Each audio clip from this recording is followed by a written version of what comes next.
following program is a U-Record Studios production. No experts, no insiders, just fans. Marked Out Wrestling Podcast presents Adam Baum. I am the Jew that leads the crew, Adam Baum. Brian. I only listen to heavy metal, thrash metal. Fuck, I fucked it up. Keep going. The Queen, Kiara. What's up? Nigga, please. The longest running weekly overproduced, under-talented, episodic, sometimes buffering, often infighting wrestling podcast. This is Smarkdown.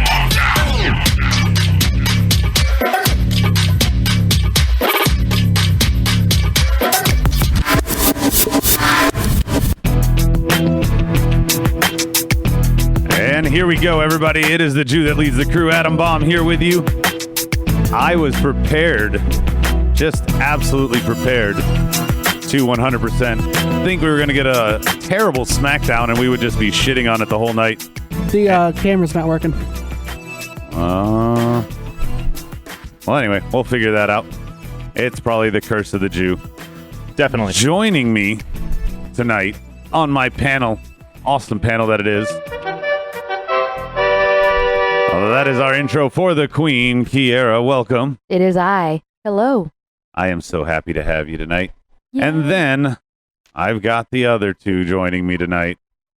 They are simply known as... Hi, Brian. Go away, fat man. Here are the Lardy Boys guest hosting tonight on Smarkdown. Hey, Lardies. Hey, how are ya? Good. Hi. Want to introduce yourselves? Yes, my name is Hef. Okay, Hef? Mm-hmm. Hef Lardy. Okay. Mm-hmm. And who are you? My name is, it's not quite broken, Fat Hardy. Mm-hmm. Fat. And we Fat are Lardy. the Lardy Boys. Wow. We make up the Lardy Boys. Yes. Okay. Oh, All right. Mm-hmm. Hef and So, Fat. yep, coming to a town near you. How's that All right, sound? yeah. You know, it's do you want to plug your Twitter handle or anything? No, that's good. We'll go. I'll do it later. I'll do it when they can remember it. Why would I do it in the beginning? All right. Okay. Yeah, the way I decided our names is because I'm fat or I should be fat.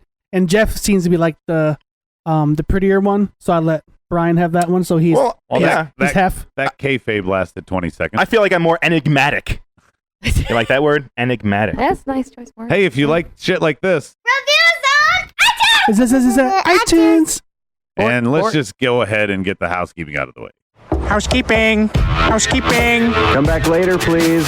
Here are your Marked Out Wrestling housekeeping notes and weekly schedule. Monday nights at 11:30 p.m. Join us for Monday Night Rawsome. Tuesday nights at 10:15 p.m. Smarkdown. The weekly Takedown. Thursdays at 5 p.m. where Brian, Golda, and Rhodey will react and review to the NXT broadcast on the WWE Network. Showtimes are for live YouTube broadcasts. All podcast versions will be available the next day on various podcast providers. Upcoming WWE pay-per-view specials and marked out shorts like Rhodey's Rant, Smarts vs. Marks, the Power Slam Dance Show, and Indie McIndieface will be announced as they are scheduled. Feel free to join us on our exclusive Bubba Radio Army Network show, The Weekly Squash. Visit BubbaRadioArmy.com for listings. Keep the conversation going on Twitter using the handle @SmartMarkShow. You can call our fan line 704-444-0084 or send us an email, markedoutpodcast@gmail.com. Visit markedoutwrestling.com for all other social media networks.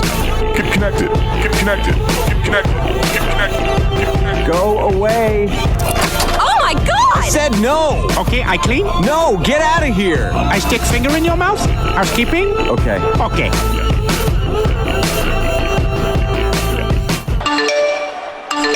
Brian, who is with us on the extended family we call the board? All right. We got Juan Rodriguez on there. Hello, Juan. Luke Birch, Daniel Price, Robert Parson. Obviously, we have Noah Coons. Hello, Noah. Killing me, Small. And Teddy Hart. Hello, Teddy Hart. Christopher Stikelether. There we go. And I forgot to tell you, he's back from ankle surgery. So who is? Christopher Stikelether. Oh, very good. His fiance filled in on his handle. That's what you missed while you And were she gone. did a wonderful job. She was excellent. Yeah. You're absolutely right, Kara. And did I say Daniel Price? Daniel Price is on here as well. Bomb Squad. Yeah, there we go. All right. Let's just, I'll quickly do a rundown, Brian. Do it. Let it breathe. So tonight we got some fun ingredients because we had a fun show. We got a speed round. We're going to play another game. Golda is going to do an impression. This day in wrestling history, good, the bad, and the glorious. Brian after Breeze. They see me rolling, they hating, patrolling and trying to catch me riding dirty, trying to catch me riding dirty, trying to catch me riding dirty. All right, so this week's episode of, what do we call it this week? Mud Report? Yeah, Mud Report. There we go. It's Tuesday. My days are all fucked up. Every week. Every week, it's Mud Report. Yes. No, all my days are fucked up. Anywho, let's start this one off, and Adam, I'm going to direct this one to you, good sir. All right. So John Cena, it's reported that he's going to be cast as a lead role in the movie, the Bumblebee movie, which is, I guess, a spinoff for Transformers. Now, I'm not a fan. I'm not even really a car fan. I'm not into cars or the animated movie Cars, just anything Cars, really, I guess. What are you saying? Is this cool? I mean, is this good? I know it's good for him, but Yeah, it's big for him, but I've just never been big on, I'm sorry, Transformers, yeah.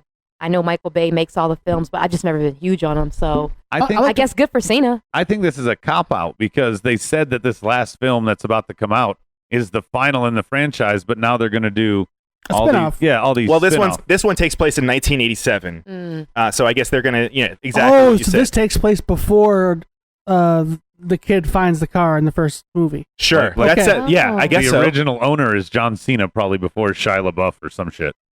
Okay, well, I dig it then. If it's a total prequel, I'm okay with that. That's what it sounds like. Huh. Oh. No? All these... Even the comic geek in you does not enjoy that? No, because this is a trend of Hollywood that I haven't really liked. You know, they did Prometheus, and then they did Covenant.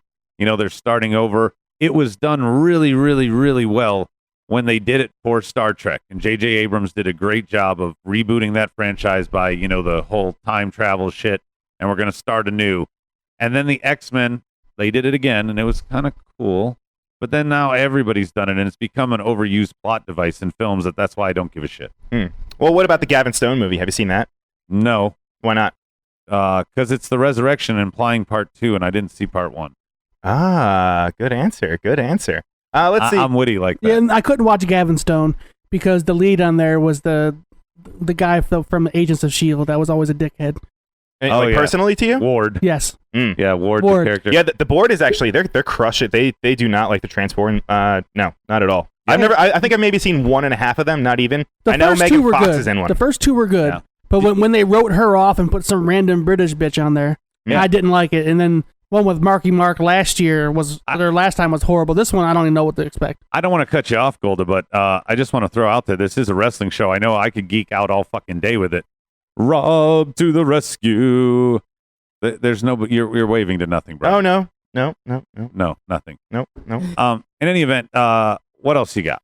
All right, so I'm not sure if you guys watched, but on the most recent episode of Bring It to the Table, Corey Graves and JBL kind of talked about the whole Enzo Amore, and there we go. See, you told me that we're not going to be on camera, and lo and behold, is that what you're talking about? Rob walks fucking in and hits 2 damn buttons. Don't even say that. He wasn't even on camera. You don't even have to say it was Rob. No, he was. He didn't get off camera beforehand. No, Rob walked in and hit 2 damn buttons and saved the whole fucking show. As always. So on the show, they were talking about how apparently there's a lot of heat with Enzo, and I know we've kind of talked about it a little bit on the show previously. Did they talk about him being a horrible tipper? They did not talk about him being a horrible tipper. Well, That's awful Corey to Graves hear. said that last night. He made the joke. And that was during his commentary. I thought it was fucking hilarious. Well, when Peter Rosenberg asked Graves about his thoughts on Enzo, basically what he said was he wants him on his team, but not necessarily saying that he kind of enjoys him personally. He just kind of said, he's a good quality guy to have on my side, but I guess I don't really want to have a beer with him. But then they further went on, and JBL kind of said that he's a fine guy, but you see the guy in Monday nights. It's that guy 24 hours a day. There's no off switch. It rubs people the wrong way. If you're on a European tour for 12 days deep, and he's going on and on and on and on and on about how he partied, on the weekend in LA, it's going to get tired of hearing that. It's just going to get boring. There's a limit, and when you're on the road that much, Stop slamming the table.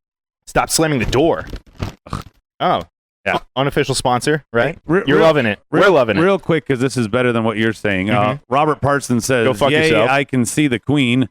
And Tim Smith echoes that and says, "Yes, thank God." So everybody, that listens to us is only happy that the camera's on so they can see Kiara.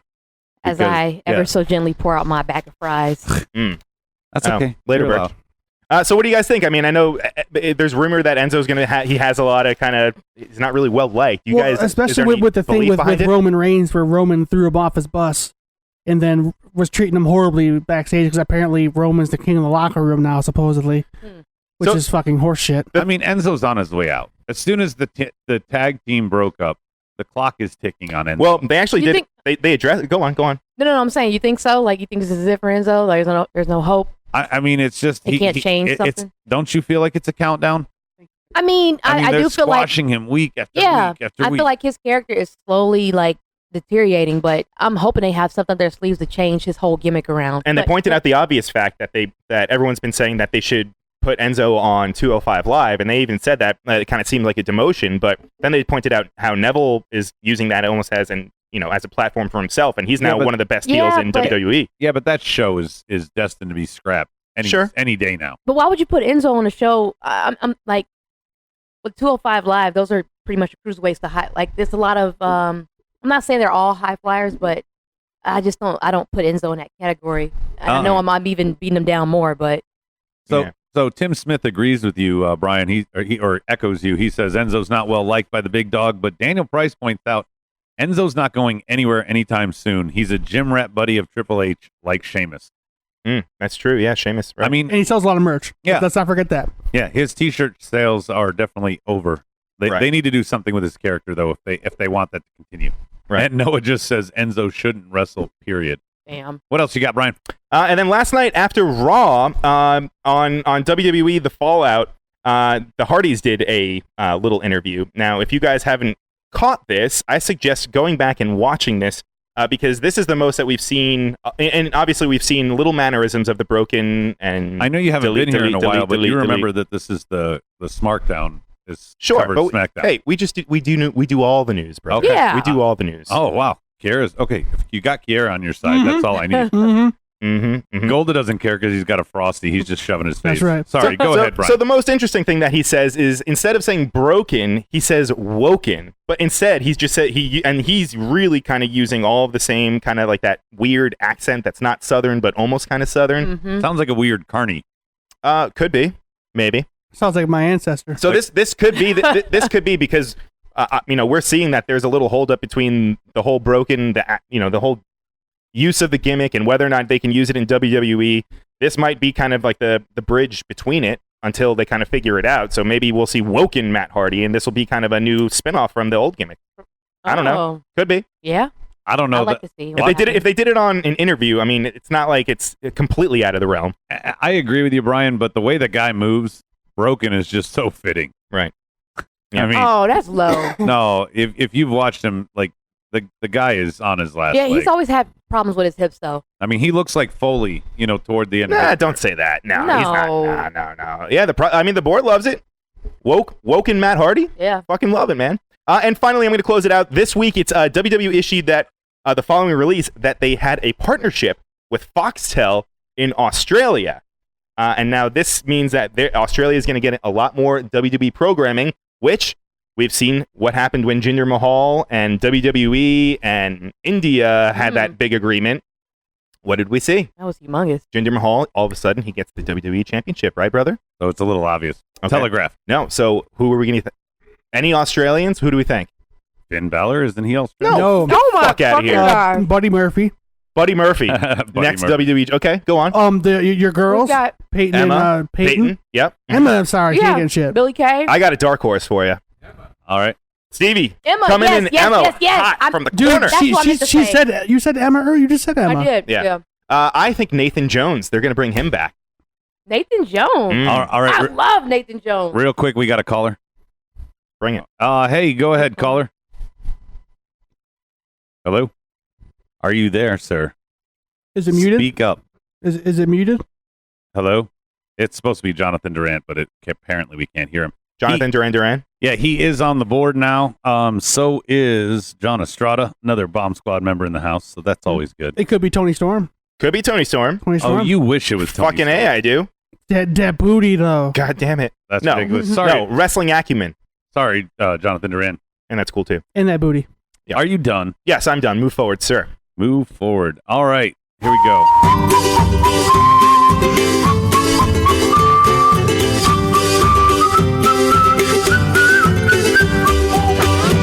What you need to make a good Smarkdown is your 3 key ingredients. So tonight's 3 key ingredients are an alliterative style here. We got number 1, awkward.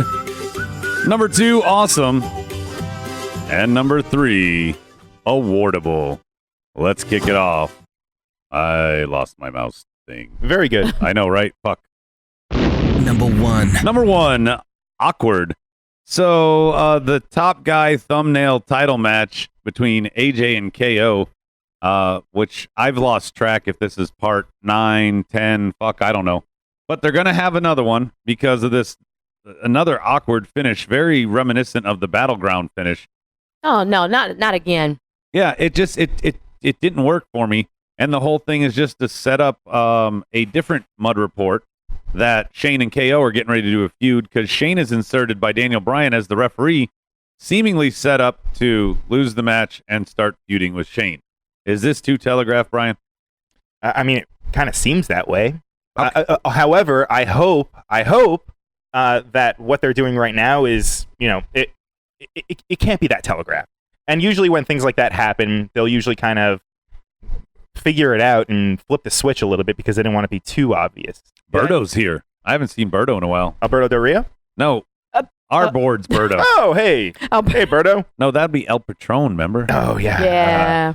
And Rody Rob has joined the board to corral those family members. Oh, into Bob submission. P. Who? Rody Rob. Well, there's also a Robert Parson on there. Oh, Robert P. There we go. There we go. That's what I saw. Anyway. No. Golda, Yes. are you done with your Frosty? Are you going to contribute? I'm contributing. I mean, you're just contributing to the Lardy Boys is all I No, I contributed to the Asian lady, to the Australian ladies. The Asian ladies. What's on your mind, Well, man? we talked about Kyrie. Oh, earlier, yes. so. That's right. So, but do you think this is setting up just too obvious an after SummerSlam program for KO? I only like it if they're going to play like the long game with it and they kind of slowly get to where they're going to fight. The Like, long like, game, like at this Mania. is AJ and KO fighting again. For I was talking about the Shane thing. Oh, okay. The Shane KO is a slow build. Yeah. It's a slow burn. Now, like if they slowly build it for like WrestleMania or Royal Rumble or something, I like it. But if they're just gonna blow it off right to Survivor Series, I'm not a fan. Team KO versus Team Shano. Are you guys tired of this feud? Yes. Already? I'm tired of AJ and KO because it's like Sammy and KO. They can go out there and put on a 3.5 to 4.5 star match anytime they fucking want. But you're gonna run the well dry if you do it too much. It's like they're scared to put them against, other people in a roster. Doesn't it seem that way? I know, and these two guys can go with plenty of other people. Yeah, they're great workers. I mean, it feels like almost like a little bit like the James Ellsworth thing. It's just going too far, Yeah. or the Big Cass and Enzo. It's just going a little too far. I don't know. Anything else before we move on to the next one on this? Because I mean, this is somewhat recycled. It is. I don't know. I'm kind of over just having the GM authority figure get involved in ring activity. I mean, you don't see Dana White fighting Conor McGregor because they had a dispute or anything like that. It seems ridiculous. Yeah, know your role. I know it's in the realm of professional wrestling, but know your role. I agree. And I thought you were just mouth. I thought you were just being a fucking No. Shane O'Mac should not be inside the ropes. He shouldn't be a performer. Right. If he's a GM, you shouldn't have both back and forth because the greatest time that when Shawn Michaels was commissioner, he was not active. When Kurt Angle was commissioner, he was not active. When Mick Foley was commissioner, he was not active. Well, they're all hurt or not, or were wrestling. You know what I mean? Like, not in wrestling Michaels shape. Or, and Foley were semi-retired, if Right. you will. But hey, Rob, the point plays. And real quickly, I just want to mention this one more time. Until the women are booked in something other than a tag match, I will not be including them on my ingredients anytime soon. Well, damn, man. I'm sorry. I'm tired of fucking covering it. With that said, Number 2, awesome. Number 2 is awesome because here we're talking about the Fashion Peaks. What did you guys think? If you're a David Lynch fan or even watched the show, this was a great little parody. I don't know anything about David Lynch, but you said it's great, so I'm going to take your word for it. But that whole little backstage vignette that they had for that was great. That's the way they he's in the dream, then all of a sudden he woke up out of the dream, and Brody Rod's being a dick on the camera now. No, what I'm laughing at is Jonathan Durant. By the way, Rob's competition with Kiara. He told Kiara to vogue for him, and she did. So damn, Adam. Vote on what? He didn't even spell your name right, Kiara. Don't vote for someone that can't even spell your name right. Yeah. Oh, it's okay. It's close enough. He been on the show long enough. He know how to spell that right. Noah brings up a good point, just by the way, to go back to number 1. He says, KO and AJ are great, but I have no interest to watch their rematch other than Shane being involved. So it does add a little something fresh. The Fashion Peaks, though, I really like the whole thing. Ascension, just their tough guy gimmick, Brian. You're the Ascension campaigner. Yes. Their tough guy gimmick is gone after tonight. I mean, it's been slowly, after tonight. It's been slow, like a slow burn. Tonight, that went out. I mean, I think it went out the window when they did what was the show that they went to a couple weeks ago? Not Rick Astley. Eddie Money. Eddie Money, yes. That's right. I mean, yes, as the marked out Ascension insider, I can tell you that since the Eddie Money thing, yes, their credibility has been gone long before that. However, You're like that would be Smash to their demolition. Who? What? You're like the Smash to their demolition. Kona Crush. Sure. Yes. That's what I meant. Crush. But I mean, as long as they're on TV and they're involved in something silly like this and they're going along with it and not trying to act like tough guys, I enjoy it. Meet Bitch Brian. All right, thank you, Brian. Not Anything me. on the board before we move on? Yeah, they're all correcting me about Eddie Money. Robert Parsons says that Ascension is a super sad story. Fake news, not true.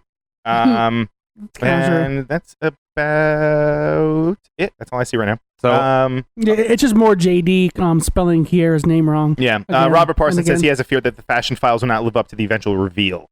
That's a good point. I love how Rhodey's over there trying to do like a Bob Dylan. We should get you a bunch of cue cards that you could just flip, one after the other, tell a fucking story. Adam needs cue cards. I don't need. It's totally anything. creepy. He's just kind of in the corner staring at us. Yeah. And he kind of looks like one of those people from The Shining. Why are your pants at your ankles, Rob? Red rum, red rum, red rum. Oh, he's staring at Kiara. That's why. Oh, on the board, Jonathan Durant. He says, Kiara, how you been? Yeah. I've been great. How about yourself, man? Here, let me type that. Holla at your boy. She's been great. I have to cut my eye over here and make sure I'm not getting right in front of fucking Rhodey. going out of He's just smoking a cigarette just a simple greeting. Just a simple greeting I did. I'm going to play it again. Number 3. Number 3, awardable. The Nakamura Cena match. That was pay-per-view worthy. After both of them at Battleground turned in their worst match of the year, at least pay-per-view wise. Right. They come out with this. And there was not, any real heroin things. It wasn't quite predictable. I thought it was great. Can you explain the heroin things, by the way, for not everyone that understands what that means? As John Cena does it a lot. They've done it in a bunch of matches where they overbook people like we're going to see with 4-ways and stuff. What I mean by heroin stuff is looks like they're in the corner shooting up heroin because they're just out of the match. Doesn't matter what the move is. They're out of the match for a while. Rob. I didn't know that. This is a family show, man. What the fuck? That gives new meanings to axe and smash. I've always thought a vagina kind of looks like a hatchet wound anyway. But yes, that match was absolutely great, especially for Cena to have somebody else that he hasn't worked with be able to work so well with him. And coming off the heels of probably one of the worst main events. Actually, I'll just go ahead and say it. The worst main event of the year for Raw in Big Show and Big Cast. SmackDown hits a home fucking run. It seems like lately SmackDown, whatever with their main event, they seem to be having one just amazing match a week. Yeah. But the rest of the card's usually decent, but they have one match that just fucking blows everybody away, and Raw doesn't seem to have that. Yeah, kayfabe break for a second here. The reason that we went on late is because we had to rewind and watch a bunch of spots in this match. This was just a classic, and I definitely think Cena got his bell rung at the end. Wouldn't you say, Brian? Oh, man. He certainly did. What did you say about the move? I mean, obviously it was the exploder where he's supposed to flip over, and was it Cena or Knox's fault? I'd have to go with Nakamura. I mean, I'm sorry, Cena. I meant to say Cena. Cena didn't jump enough. He didn't really flip. I don't know what he was thinking. He fucked himself up. Oh, dude, and he straight up. What do they call that? When your fucking ankles touch your face, Kiara, there's some slang. Scorpion? Friday night? Scorpion? No, it would backwards. It's a scorpion. This way, he did it front ways. In any event, it looked fucking hurt. The scariest thing though that after that match, the ref checked on him twice. I mean, not even while Nakamura was even celebrating, but then you could see Cena. He was clenching his fists and just stretching his fingers, almost like that's not good. Checking his extremities and all that shit. I mean, that's scary. Yeah, I said if he didn't have just one move left, I bet you Cena might have been like, dude, we got to change something.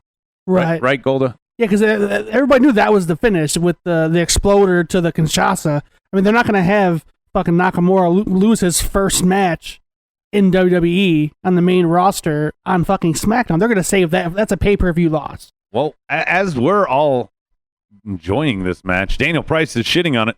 He said Nakamura carried the shit out of Cena 15 years, and he cannot call a spot worth a fuck. Who said that? He said what now? Daniel Price said that. He said that Nakamura carried Cena, and that in 15 years, Cena cannot call a spot worth a fuck. No, that's crazy. You can't say that about Cena. I mean, you can give him shit about... I don't know how you... Actually, you know what? Honestly, I really don't know how you can give the guy crap. I mean, even if he's doing all this stuff outside of what he does on TV, I mean, he still shows up. He still fucking has matches like that where he's willing to take a move like that. I do feel like Nakamura carried him in this match, though. Yeah, what I saw. Well, because all of the chain wrestling that Nakamura brought and the submissions, I agree with you, Kiara. Well, I don't doubt. I'm sorry, Kiara. I wouldn't say he carried him as much as Cena let him be able to use a lot more of his moveset that we probably would have thought he was going to use. Robert Parson also said Cena had an amazing partner to work with. Nakamura can make steak out of crap. And a really good point from Estrada here. He said the fact that Corbin didn't interfere confirms he's cashing in at SummerSlam. And because he has no match. And Berto agrees. He says you guys are hyping the shit out of the match. He can't wait till it comes out of Hulu. It's a good match.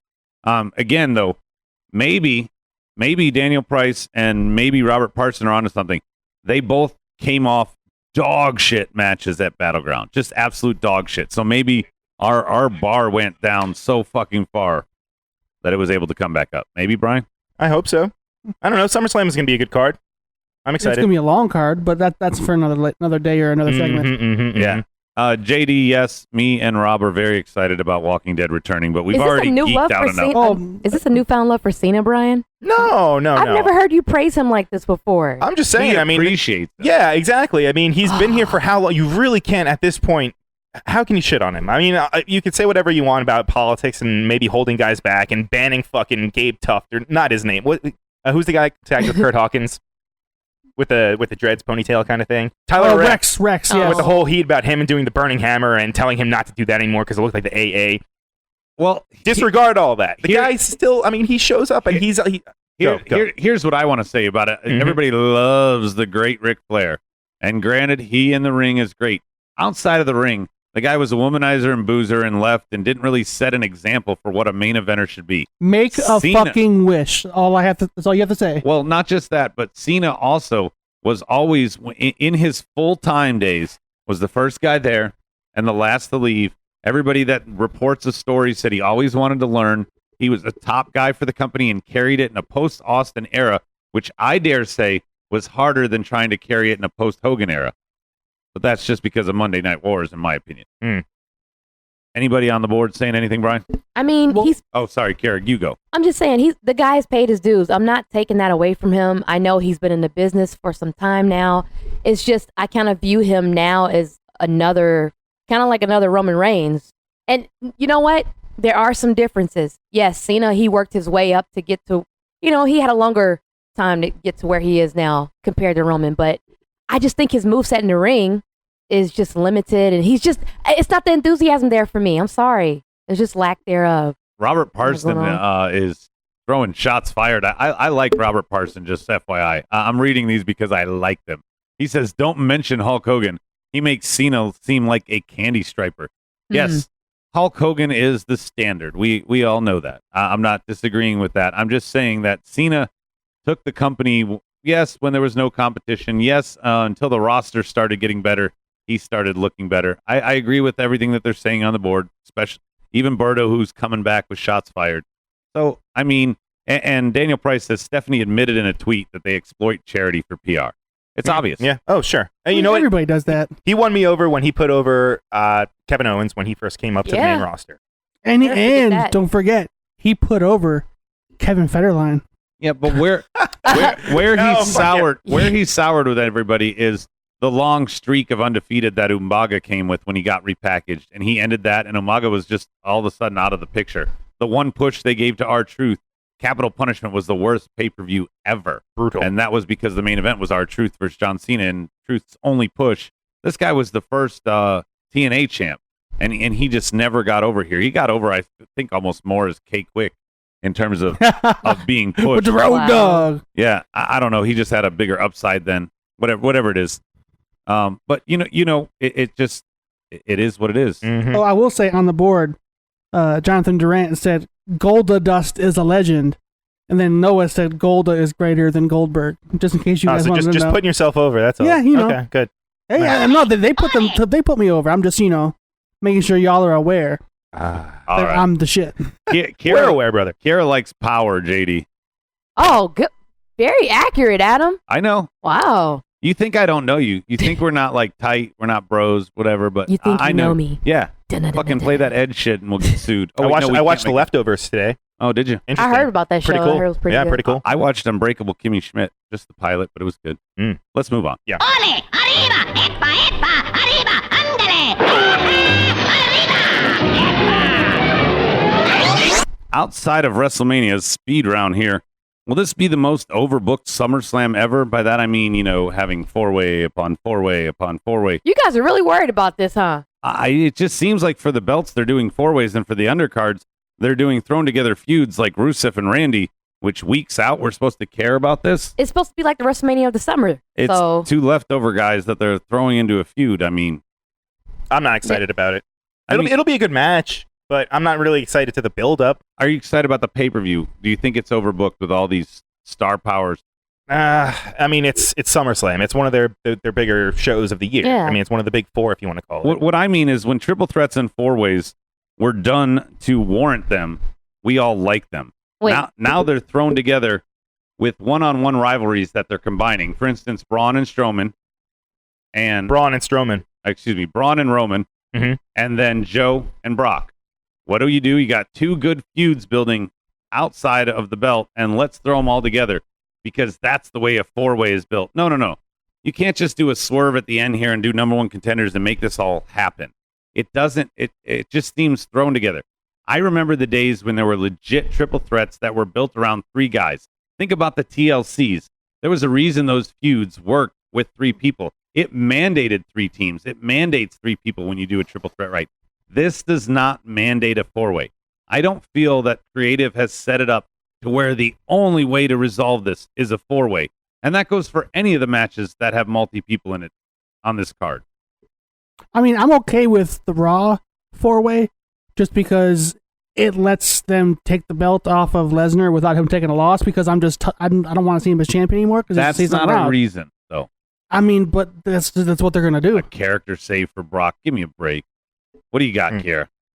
I see where Golda's coming from. I mean, we want Brock to look Brian over here. We want to keep Brock looking powerful. So that's their purpose. I get it. But I'm tired of Brock being champ too. So give it to someone that's full time. Yeah. No shade. Especially after John Bones Jones knocks his ass out. Yeah. Oh boy. Berto's not excited because he said so. Nakamura is going to win his first belt and then lose it to Corbin right away.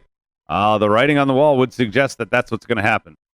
Yeah, I don't know. I think if Nakamura, that's a pretty big moment for if Nakamura wins a WWE Championship, and that's what they're not going to. And that's what the briefcase is all about, Brian. That's true. No, but I could see him him cashing in and losing to Nakamura. Let's hope. I like that even better. Let's hope. Everybody, we got something new. We're going to play a new game. Here we go.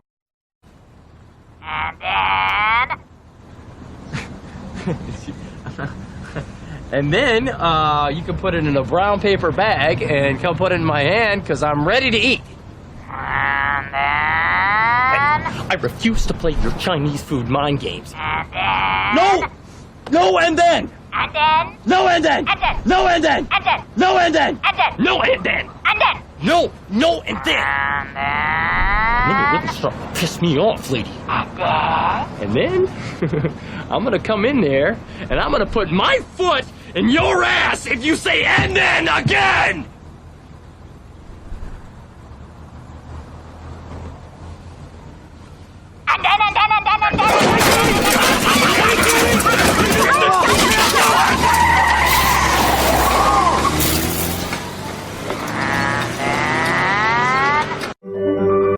So, in case you haven't guessed, this game is called And Then. It is the SummerSlam edition, the inaugural edition. If this works, we'll do it again. If it doesn't, oh well, fuck it. We tried it. This one is going to be, I'm going to set up 5 different SummerSlam events from our past. And you guys just have to complete the story. Tell me how it ended. Here we go. We're going to start with the 10. Excuse me. I just lost Try it my- again. Yeah, right. Take 2. It's all right. It's okay. Edit marker 625. Do we need whiteboards? Yeah. And Yeah, go ahead and get whiteboards. That'll make it a little better. And board, get ready to play at home. Again, all you have to do is finish this. Here it goes. A predominant in SummerSlam 97, again, 10th anniversary. A predominant feud entering the event.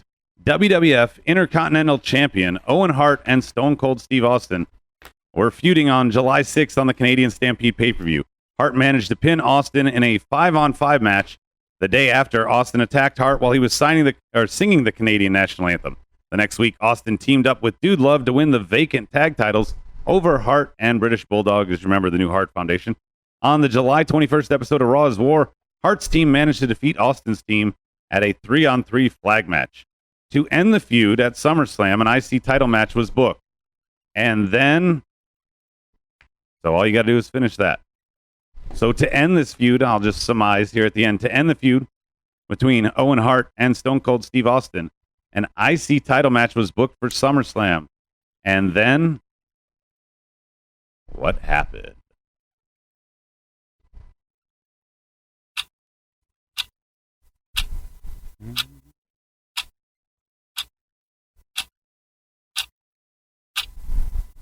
Golda did that intro. It wasn't me. The Golda did that intro, not me. Oh, it was Which hilarious. intro? Yes. It was hilarious. Shout out to Golda. She's like, cut that shit in half. A late sound effect. No. It was perfect. Kiara, we're going to go to you first.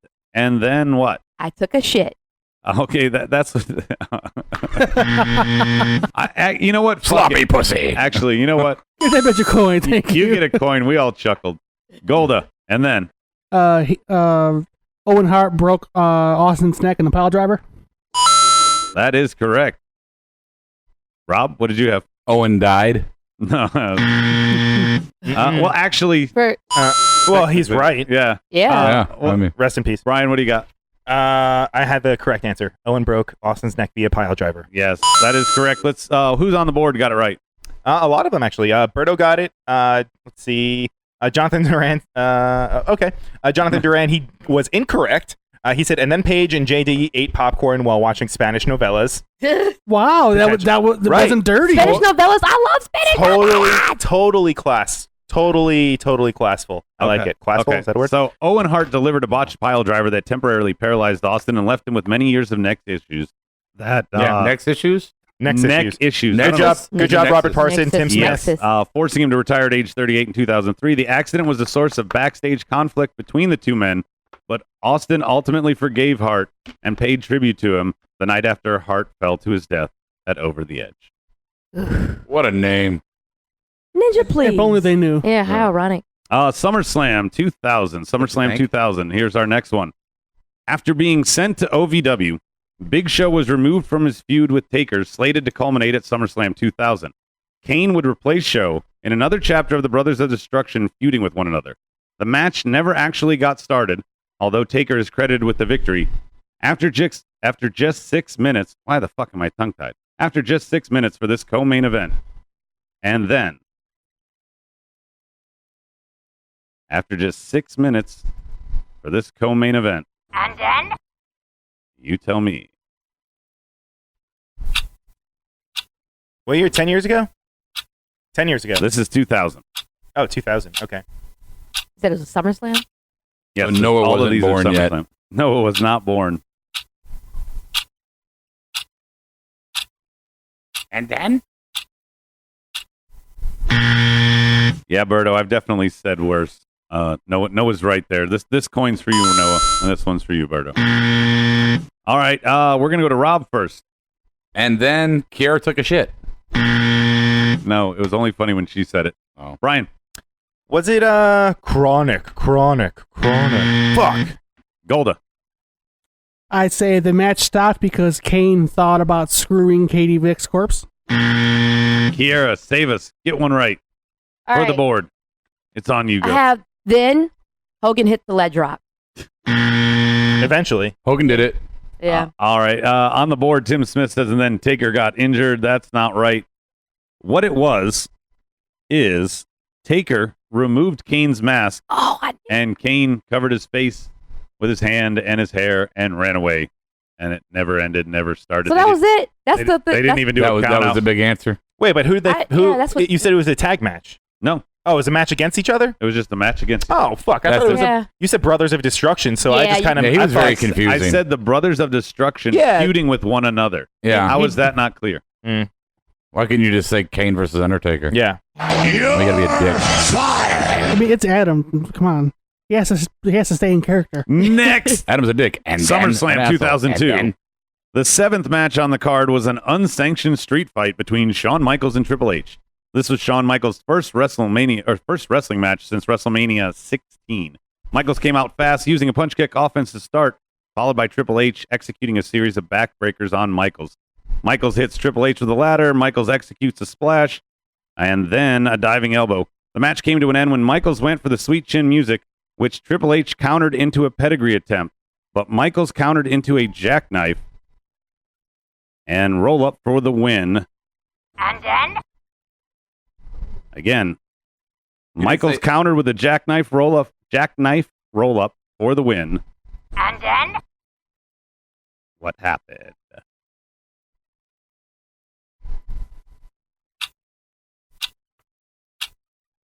Berto and Noah are saying, I don't remember that.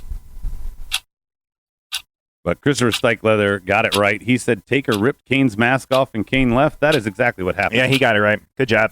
Good job, I had Stykeleather. no fucking memory. His meds must not be that good if he's remembering this stuff. What was it, 6 minutes? 6 minutes. That's all it lasted. Mm. And that was a co-main event that year. Kiara, you're going to start us off. And then Triple H hits HBK in the back with a sledgehammer, true heel fashion. that is absolutely correct. Yep. Triple H hits Michaels with a sledgehammer twice, forcing Michaels to be carried away on a stretcher. What'd you have, Brian? I had the same thing. Triple H hit him with the sledgehammer, and fun fact, I was there, and I also... What? Yeah, I was there for that. That's pretty cool. That was It was on in Long Raleigh. Island, at the Coliseum. No, it was in... Oh, yeah. Fuck off. Oh, It was sorry, at the Coliseum. 2000 was Raleigh. My bad. I camped out for those tickets. That was my first time ever doing that. What did you have, Golda? I put down he cried and praised Jeebus. Rob, what did you have? He found country music in Jesus. And Gavin Stone. Well, he did kind of cry, and he looks like he was praising Jesus the way he sold that hit to the back. Like, ah! Yeah, give me a coin. Stykeleather got it right oversold it. again. Tim Smith got it right. And we're going to go on to the next one. The next one. This is a good one. SummerSlam 2003. The main event from the Raw brand, because this was in a brand split era, was the Elimination Chamber match for the World Heavyweight Championship. Triple H defended the title against Chris Jericho, Goldberg, Kevin Nash, Randy Orton, and Shawn Michaels. Almost a click reunion there. The match began with Jericho and Michaels, while Goldberg, Nash, Orton, and Triple H were locked in chambers. Orton and Nash were third and fourth, respectively. Nash was the first wrestler eliminated from the match after Michaels executed a super kick and Jericho covered him. Triple H and Goldberg were fifth and sixth. Michaels performed another super kick on Triple H as soon as he exited the chamber, and as a result, Triple H was doing heroin, knocked back into the chamber. As soon as Goldberg entered the match, he performed a spear for the pinfall to eliminate Orton. Then he did a jackhammer on Michaels and Jericho, eliminating them both via pinfall. This left Triple H alone with Goldberg in the pod. Goldberg performed a spear on him through the glass of the chamber, in the process pushing him out of the chamber. And then? One more time. This left Goldberg alone with Triple H, who at the time remained inside the chamber. Goldberg performed a spear on him through the glass of the chamber, in the process pushing him out of the chamber. And then? Give you 20 seconds.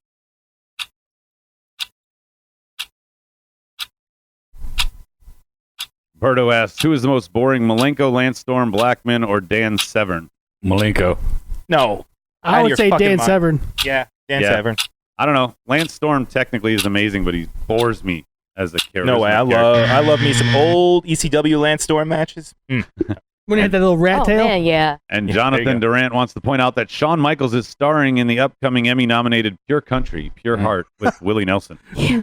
Dude, what is wrong with JD? He's totally He's in it. highbrow today. What the fuck? I like it. Noah and Parson got it right. Let's go to Kiara. What did you have?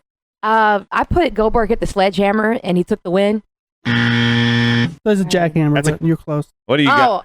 She wrote jackhammer, but she said sledgehammer. What do you got I over put there? Michaels won, and then he cried, raised his hands, and praised Allah. We already said Michaels is eliminated, so you're a dumbass. Rob, what do you got? Alberto Del Rio showed up and beat Paige in front of everyone. Oh. You stole that answer from JD. And what do you got over there, Brian? Goldberg probably picked up a small child after the match. No, he can't pick small children up, remember? Yes, he did. No, I saw it with my own 2 eyes, sir. He crushed that little kid's dick up against the rail trying to lift him. That's beyond the pale there. Yeah. Whoa. So that's some Game of Thrones shit there. Oh, is it? Okay. Anyway, Ric Flair handed Triple H a sledgehammer. Goldberg attempted another spear on Triple H, who countered the maneuver by hitting him with the sledgehammer, covered him for the pinfall, and then retained his title. That wasn't the formation of Evolution, was it? Or was that already started? That was at the end of Evolution, where it was just... so Randy and Batista already left. Okay. Yeah, he was just there basically to manage Orton. Orton was supposed to be there to help. If you remember, there's a moment where Triple H could have helped or saved Orton and doesn't. What if you were not a member? It was a big heel swing there. I don't know. SummerSlam 2006, this is our final one. The 6th match on the card was a tag team match between Degeneration X, Shawn Michaels and Triple H, and the McMahons, Vince and Shane.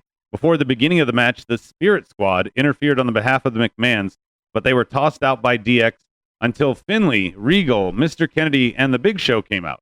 Triple H controlled the first 3 while Michaels fought the Big Show, who chokeslammed Triple H through a broadcast table. The match officially began after that as the McMahons took advantage of all the moves that had been done on DX, including the Heart Attack and Doomsday Device. Shane tried to pin Michaels, but Michaels kicked out. He clotheslined Shane and tagged Triple H, and the McMahons were knocked on the floor. Then Umaga comes out as the final man on the behalf of the McMahons. Oh, wait, no. Armando Alejandro Estrada distracted the referee while Umaga delivered the Samoan Spike. Yeah, this is like Brian's name drop segment to Triple H. He also tried a Samoan Spike on Michaels, but Kane came to prevent Umaga from attacking DX by chasing him away. Vince tried to take advantage of Umaga's attack by pinning Triple H, but H kicked out. Vince attacked the referee, put a trash can on the face of Triple H, who was lying in the corner. Shane tried a coast-to-coast, but Michaels performed Sweet Chin Music on Shane. Vince tried to rescue his son. And then? One more time at the end here. Vince attacked the referee, putting a trash can on Triple H. Shane tried a coast-to-coast, but Michaels performed Sweet Chin Music on Shane. Vince tried to rescue his son. And then? I'll give you 20 seconds. Take a guess.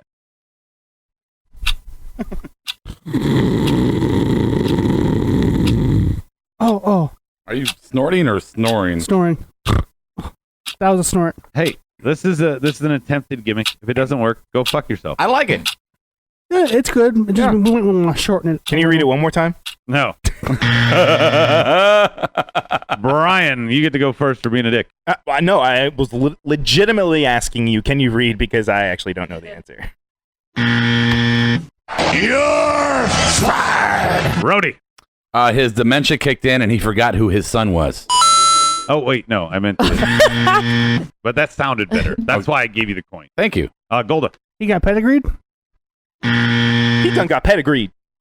Well, I mean, technically you're right. What do you got here? You lost me at when Umaga comes out. Yeah, that was more name drops than Brian's ever done in any one segment. That was like the Micro Machine with a little meth. Why are you saying I'm fucking name dropping? You're the one that's doing it, Brian. Man. I had water in my mouth. And then? What do you say, Vince? And then? Yeah, Vince, huh? And then a trash can was smashed on Vince's head by Triple H. Michaels super kicked Vince, who went straight into the pedigree for DX's pinfall victory. So DX basically squashed 10 different people in this match. Yeah. To win 2-on-10 Gauntlet Battle Royal. Go fuck yourself. Yeah, the board was pretty much right. Yeah. Yeah, they said Adam reading way too much. Yeah. Anyway. That was a lot, man. That was a lot. Noah got the best answer he's gotten all year. He said it was like reading one of his emails. You're absolutely right, Noah.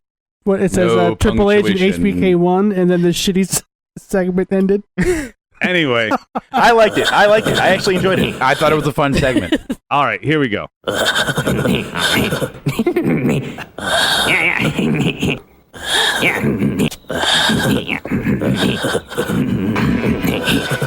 It's time for some golden guises with the Golda Dust.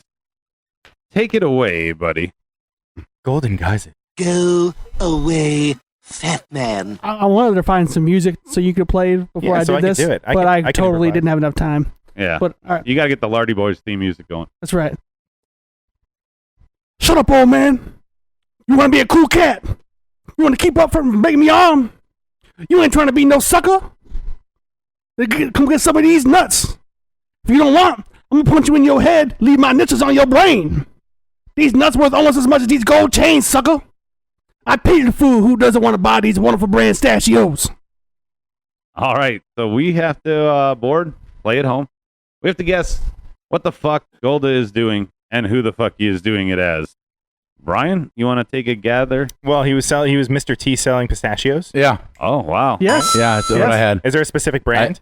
Wonderful. I said wonderful. Oh, unofficial sponsor again, and unofficial sponsor Wendy's, right? Yeah, I think you missed an opportunity there to do some mamas. The what? You know, mamas. Oh, Mr. T, when he did his Hall of Fame thing. Lots of mamas in there. Mama ain't raised no fool. My mama. I gotta say my mama. I love my mama. My mama this. Mama this. Mama I pity my mama's vagina for having me. Yeah, when I was doing my research for this, the line, Rob. they didn't have any of his acceptance speech on the You had to research Mr. T? No, so I can get all his sayings down. Young motherfucker, man. All right, Brian. Yes, I'm only 33. I'm not 80. That's Steve. It's not me. This day in wrestling history.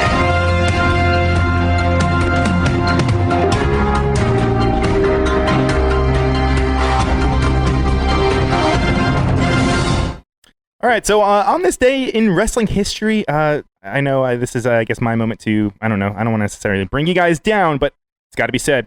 It was announced that Roddy Piper had passed away, and at this time, Piper, he was survived by his wife of 33 years, Kitty, their son Colton, their 3 daughters, Anastasia, Ariel, and Fallon, as well as 4 grandchildren.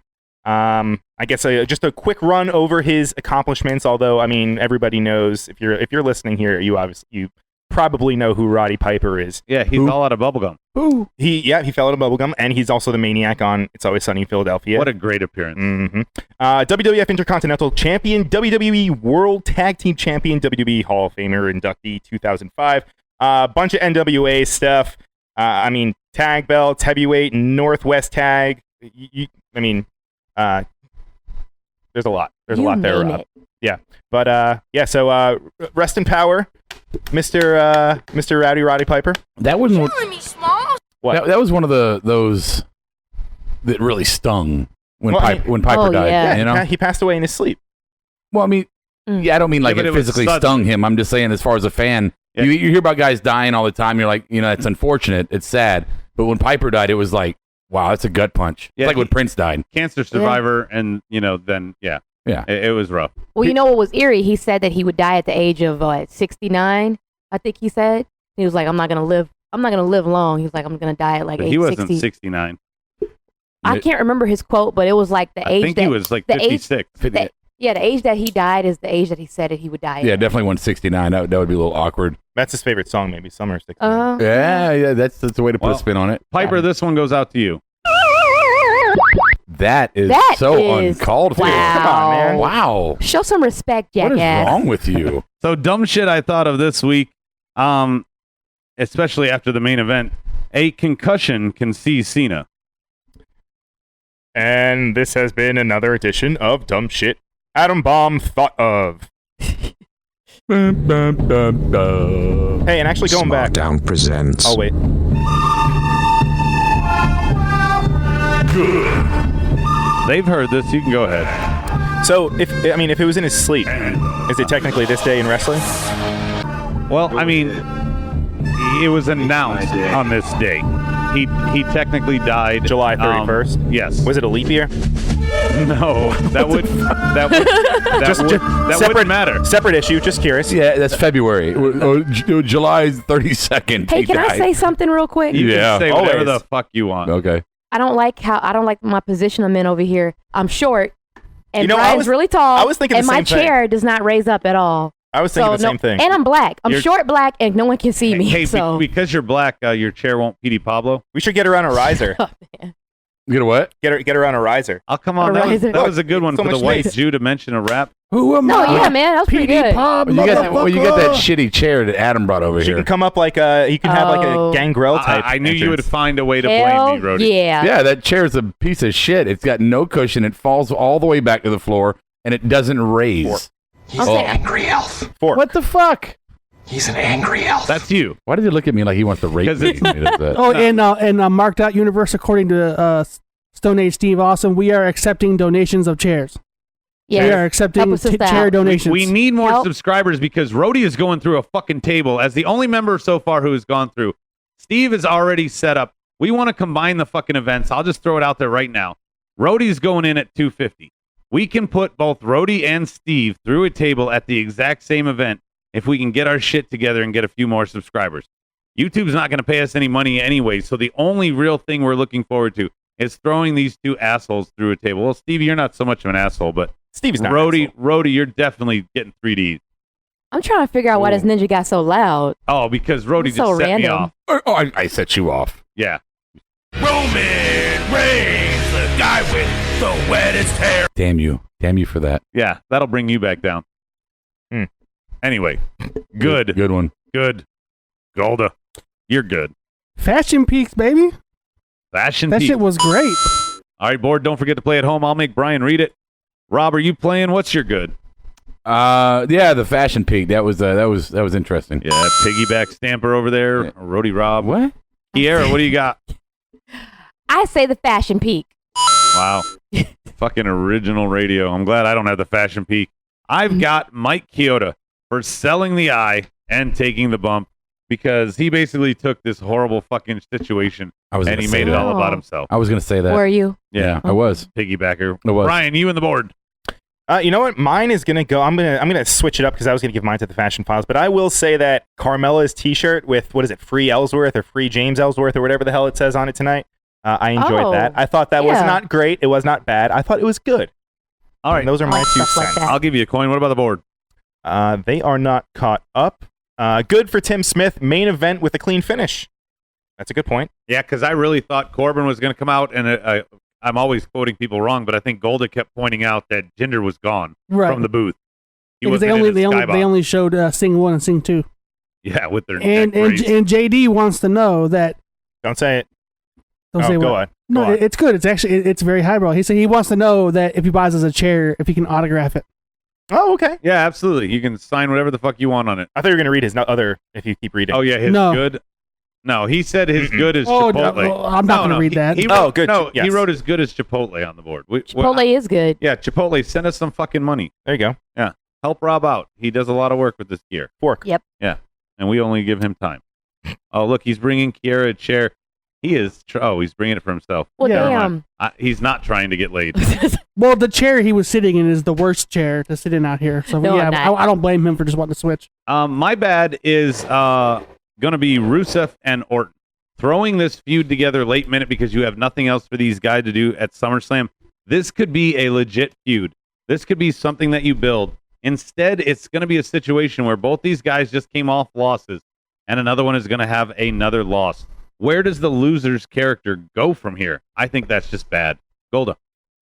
Chad Gable not getting repackaged at all. He's basically wearing the same gear, same song. And he just looks the same, just he doesn't have a tag partner. I felt like they really missed the boat with him and Jason Jordan. Neither of them got but he looked looked good in the ring. No, he did. It's nothing to do. He was my original good until I had to change what my glorious was. Okay. So that bumped him out. He's great in the ring. It's just I think he needs a little bit of a repackage. Rob. What? He's an angry elf. What's your bad? What's your bad for the show? Come back. Here. This is bad. Yeah. My bad will This is have Michael to be Jackson. Michael Jackson bad. I can't hear myself. Can y'all hear me? Yeah, Yes. we can hear you. Okay.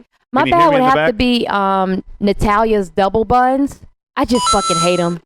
I don't know. Like, I feel like she can't figure out her style. She's got the dominatrix thing down pretty much. We're like, that grew on us finally, but this double bun shit. Grew on you. Yeah. Yeah. Is that just She never gave up on it. It's still around, so we had to like accept it. I like retorting to you with yourself. I got a bad. Please. All right. got my bad. Oh, now Rob's ready. You are such a dick. Tom, fuck your face, Phillips. Yeah, he is also. You are such a dick. Brian. My You bad. and the board. My bad was that exploder on John Cena and him landing on his. Oh yeah. Oh, neck. there you go. My boy. 12 rounds. What about the board? Bad for Noah was Cena landing on his neck from the suplex. I saw people complimenting Nakamura for doing that, but if Cena did that to someone else, he would get called reckless. Now, I wonder if that's a great point, Noah, but I wonder if this is actually, I mean, do you think, because usually when guys, there was rumors that Ken Kennedy got fired because he was kind of careless and reckless in the ring, and I think he hurt Orton at one point, and that was the breaking point. He hurt himself more than anyone else. I mean, do you think that this is, I mean, real quick, is this something that can hurt Nakamura? I mean, if he injures their fucking golden goose? Because he's the artist. Yeah, well, like we talked about, this is one of the wrestlers is to blame. Either one of them didn't flip right, or one of them didn't get him all the way up, or didn't jump. And so this may be all on Cena. Cena may be in the back going, "Knock, don't worry about this. That's true. This is my fault." I want to note that Robert Parson and Tim Smith, smart guys, because they both agreed with me. Rusev and Orton is bad, and also bad. He says Bailey injured for Tim Smith. I mean, it just is what it is. Bailey's injured? Well, yeah, Bailey's injured. You I don't know. just you glossed over that Or shit. did you mean Becky is injured? I don't know. Tim Smith wrote Bailey injured. I know she had a shit match on Raw last night, right? Yeah. She's a shit show. Yeah, but my Golda, save it with your glorious. my glorious, it has to be fucking Nakamura going over clean. Yeah, absolutely. I'm going to piggyback you this time. I'm going to go with the main event as well. Rhodey, you passing or playing? No, I got it. My glorious is Naomi's belt. You're welcome. Kiara. My glorious is gonna be Naomi plus this women's match. I don't know what the hell you were talking about earlier, Adam. I like it. It's a lot of personality with this match. I will read the disclaimer again. Until the women are booked in something other than a tag match, I don't want to cover them as an ingredient. It was a good match. Yeah, it was entertaining. I'm not disputing any of that. I'm saying that this is fucking lazy. This is just mix matching. I mean, Yeah. I'm all over it. It's not their fault. I feel like, I feel like Naomi has finally found her personality. Hey, with very just simply, with her whole gimmick now. I'm over it. Please listen to my voice. Take it from the wise old Like I was Jew. fucking saying, I think Naomi, you can definitely tell her personality came out a lot in this match. From the slaps to snatching the edges, all of that. Well, it seems shit. like she's pretty confident. Like you Yeah, said, she's confident she's in very who confident. her character. Titties, her look at gimmick is. titties hanging right there. And she looked phenomenal. Yeah. All right, we don't need to react babe? as Right? you two are watching it for the first time. Brian, what do you got for you in the board, Glorious? I'm giving my glorious to Rusev. I mean, he had a great match. You can easily give it to Chad Gable too, but I thought Rusev had a great match as well. And I mean, the fact that, he needed that win. I think that Rusev is someone that always he's almost like Bray Wyatt. He always gets built up and then just kind of. And Gable wasn't expected to win. Right. No, and it did favors for Gable as well. So I thought overall it worked wonders for both guys. He got on TV. He got a good match. It was very similar to when they booked Ty Dillinger with Jinder Mahal. Rhodey, or what's on the board? Robert Person says his glorious is the real champion, Nakamura. Jonathan Duran says his glorious was the Mexican girl I met at the gym. Oh God, what a woman. Sorry, I was going to sing, but I realized it wasn't a song. Oh, what a night. Yeah, exactly, right? Noah's Noah's freaking out on the board because he thinks that Rhodey, when you said Becky's injured, Becky's not injured, but Tim Smith is saying that no, Bailey, he says, it's Bailey.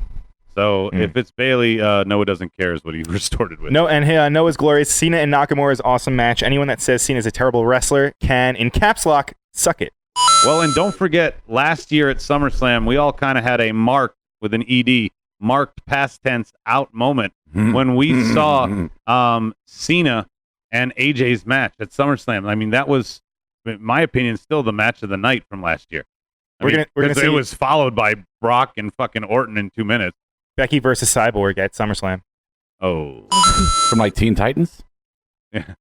Teen Titans. Teen Titans. Go. Yeah. Squidbillies? Do not touch the trim. Who booked that, Kiara? Besides Rob on the show? Early.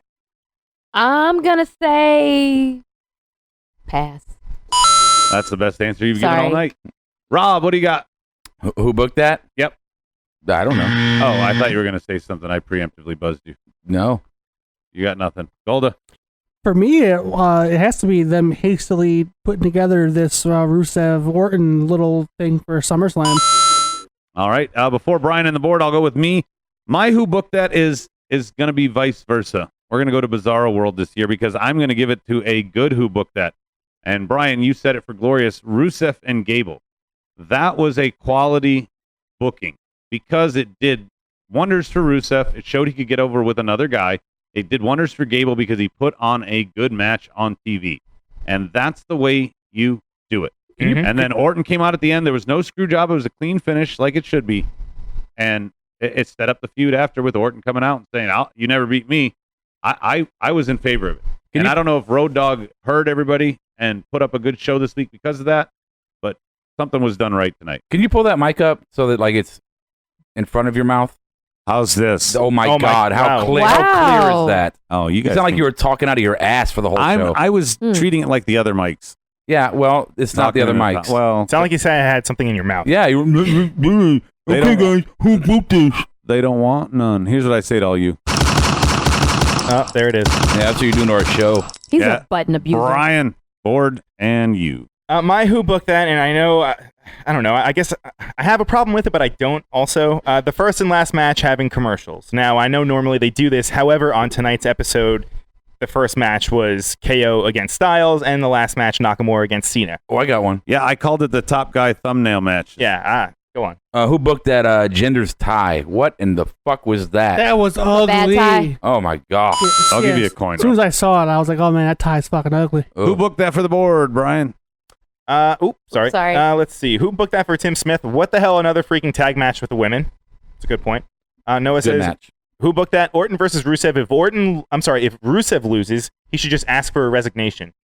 Yeah, why not get rid of him? Because I mean, I think whoever loses this match is seriously damaged for a little while. Character, including Orton, who had the most forgettable title run in his 13 title runs, and then has gotten squashed by Jinder repeatedly. I know the Singh brothers and Khali, whatever, but Orton's been squashed lately. Do you think that Rusev could have a successful indie career?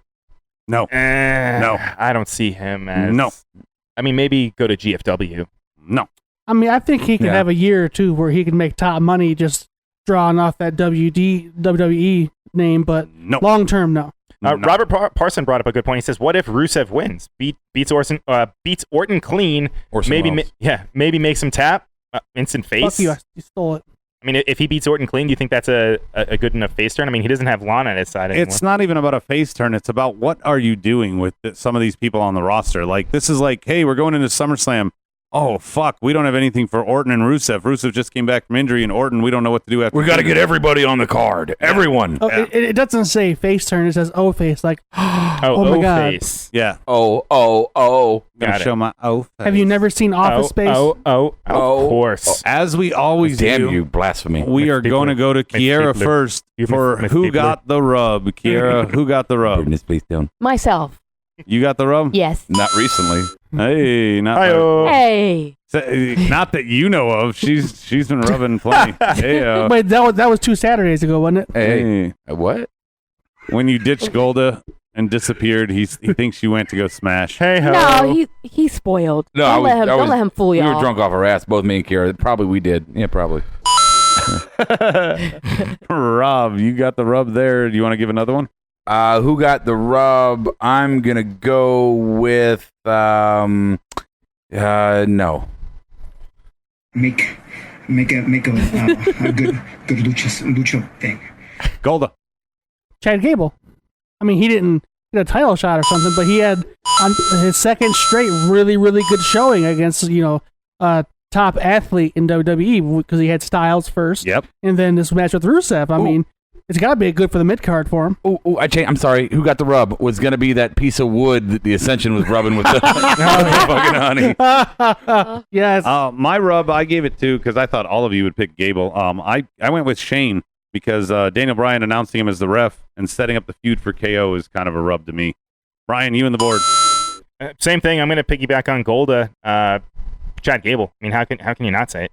Yeah, the board, Robert Parson brings up the other one that could get mentioned. Got a bad case. Aiden English. Yeah, he's a good one. Noah also said Aiden English. I mean, he got some heel heat tonight. I felt like the boos during his singing, it feels very much like Walking with Elias, but in a different way, and it's got its own uniqueness. And I mean, play to what you are in real life. He can sing that way in real life. Why not make the character that way? John Duran said Space Mountain. That's your favorite ride, isn't it, Adam? Yeah. Yeah. I rode Space Mountain with Kiara and Rob. Ooh, I rode it for the first time. Y'all had a 4-way with Flair? Nice. No, Flair wasn't there. He ended up in a different car. Tim Smith had a good one. He I'm said, not in this conversation. Who got the rub? Uso off the New Day entrance parody?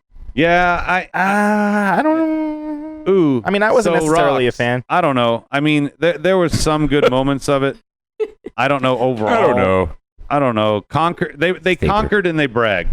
They came out to brag about. I mean, it's obviously setting up for another match at SummerSlam. I mean, let's just say they were the best match at Battleground. The tag match was. So I mean. And speaking of Aiden English, who here does not think he needs to shave his fucking head already? No, it looks like he's growing it out. He's going the opposite way. Oh no, he's trying to trumpet. Have you ever seen? Have you ever gone to an opera? I mean, honest question. I know. Yes, I have. I know where you're going with this. I want to know. But it still looks so bad. It's just par for the course. Those big fat guys that sing opera, they just grow it out and slick it back, and the baldness just stays there. It's like yeah. But he has like patches of. How is that an angry thing? That's all he has for you. That's all he has. God. You came back with something angry. It wasn't angry. It was informative. Right now. I'm not angry. Well, yeah. You know what? Poke the bear, motherfucker. He's an angry elf. I'm going to burn this place down. Burned everything in my stapler. I used to be over by the squirrels, and they were merry. Brian, what do you want to say? I just want to say that apparently the board does not like Aiden English. I will not say what they said. However, it was not. It was not nice things. Well, Noah there said you go again. Liberace. There you go again. Put the fucking mic in front of your mouth, please. Noah said something good. He said Pick it up. It's got an arm. Go fuck yourself. He said that Aiden English is great at getting heat. That's what we're kind of talking about. And here, he also said he got one of the loudest reactions at a live event. I believe that.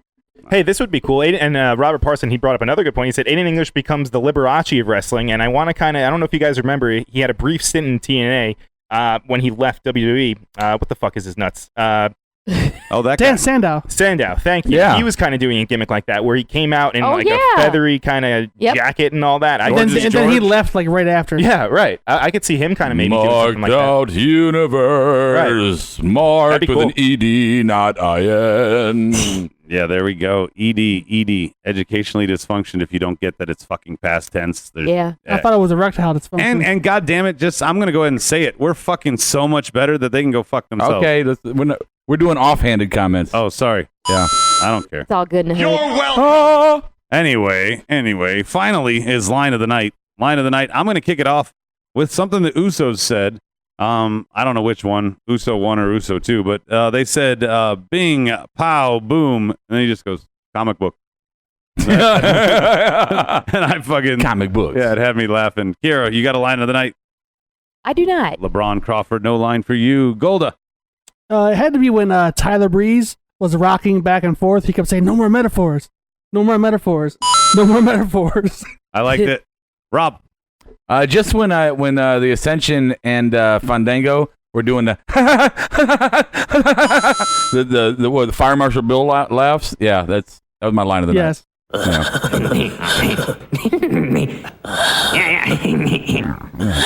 I need tippy for my bunghole. You have any candy? Brian, line of the night for you and the board. Are you threatening me? I don't have a line of the night, but Jonathan Duran says line of the night. He says, and tonight after SmackDown. them two boys whacking off in my trailer. Robert Parson pointed out line of the night. I forgot this one. I don't know how mail works. Tyler Breeze said. There we go. Right. JD Ward. No, we don't do the JD Ward anymore. And the line of the night for Noah is the line on Emma's chest. Quit trying to get in with Brian's girl. Well, they have the deal in Australia now, so you never know. Right? I'm a veteran of 2 foreign wars. And Jonathan Durant is bringing back the JD Award. He just says, of course, that it goes to Paige. No surprise. Ew. All right. Coming soon, we've got Takedown. I got the Lardy Boys here. You want to plug it? Sure.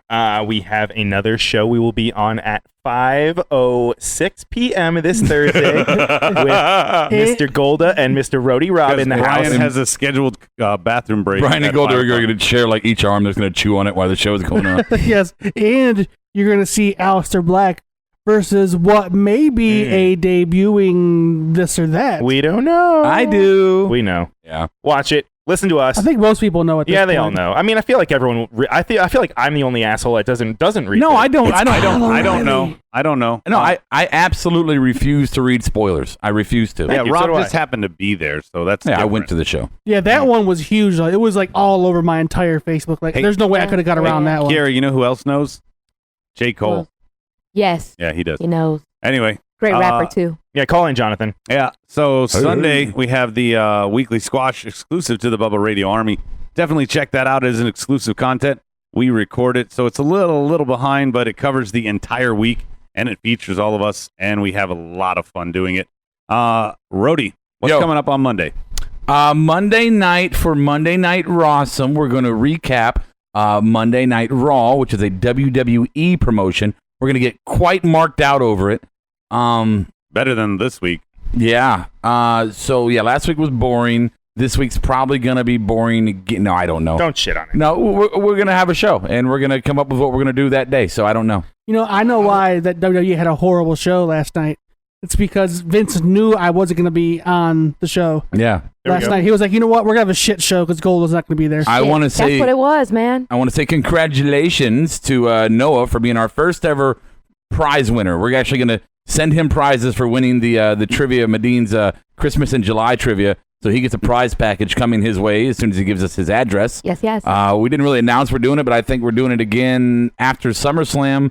Medine's going to get some swag from SummerSlam, and we're going to do another giveaway and send you some swag from SummerSlam. And that giveaway is completely based on donations. Every dollar you donate enters you with a raffle ticket to the Marked Out Show. You donate $5, you get 5 tickets.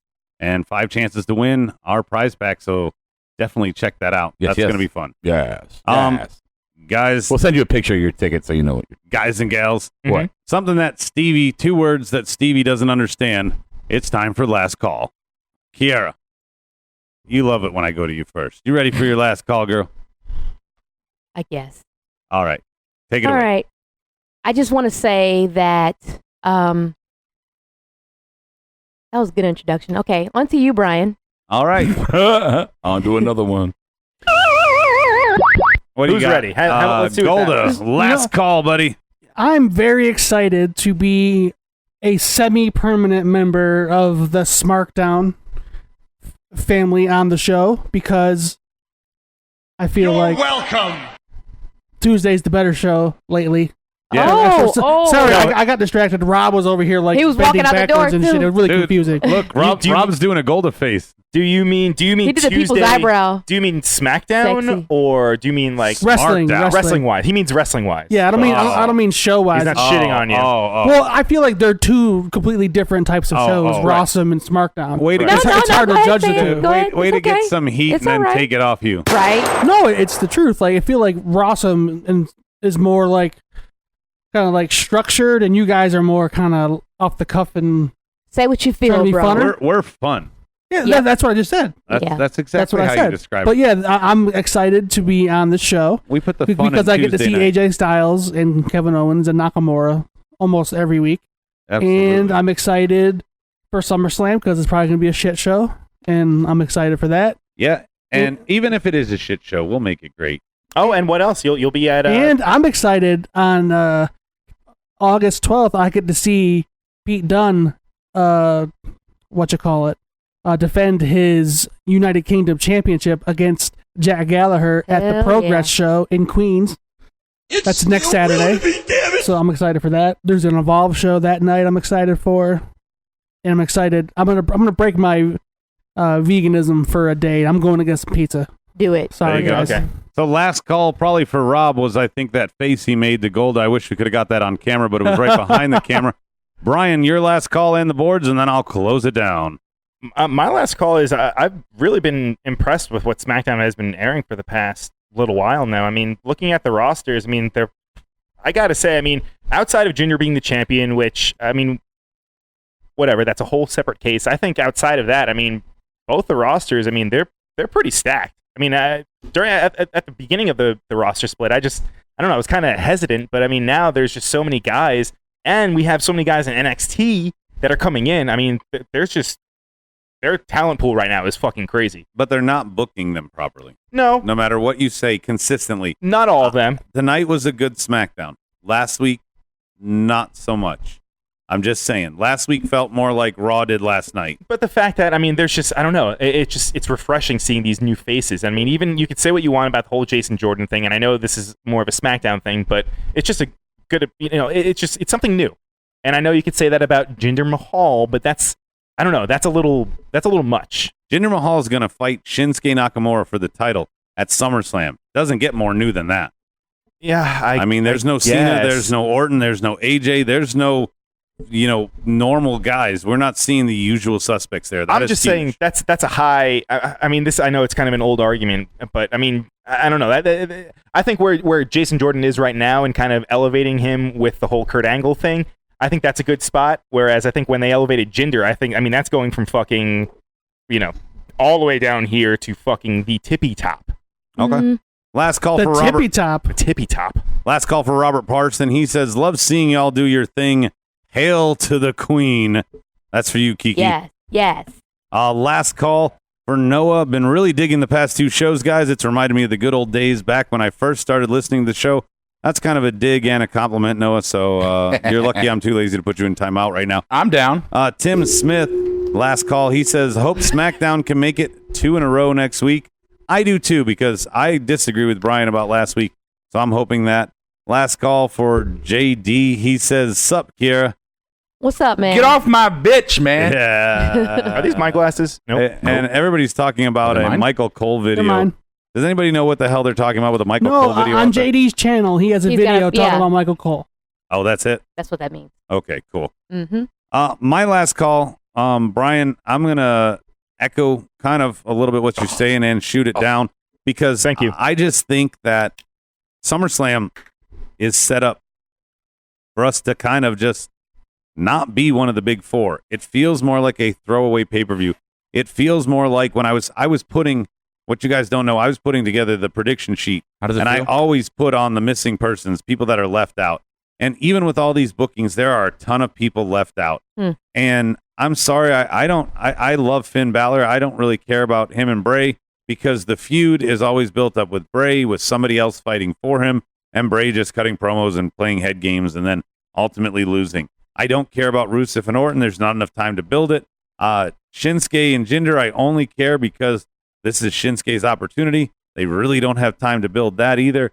KO and whatever's been played out, all the others, it's just, it is what it is. I'm not sure that I'm excited for it. I'm not sure that I'm unexcited for it.